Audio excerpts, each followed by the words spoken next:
নমস্কার, নিউজ ভ্যানগার্ডের পর্দায় আপনাদের সবাইকে স্বাগত জানাই। আমি সৌম্য। এখন নজর রাখবো এখনকার বিশেষ বিশেষ গুরুত্বপূর্ণ খবরে।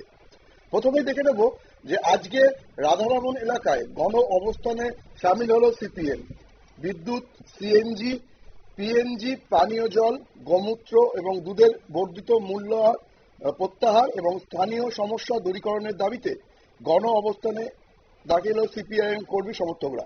মঙ্গলবার রাধানগর স্ট্যান্ডের বিপরীত দিকে গণ অবস্থানে সামিল হন সিপিএম। এখানে উপস্থিত ছিলেন বিরোধী দলনেতা জিতেন চৌধুরী সহ পার্টির অন্যান্য স্তরের নেতৃবৃন্দ।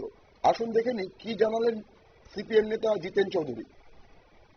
বলেছেন গত এক পক্ষকাল ধরে তারা যখন বিভিন্ন গলিতে গেছেন, পাড়াতে গেছেন, বিভিন্ন বাড়িতে গেছেন, জনগণের তরফ থেকে অভূতপূর্ব সাড়া পেয়েছেন। এটাই দস্তর, এটা বাস্তব।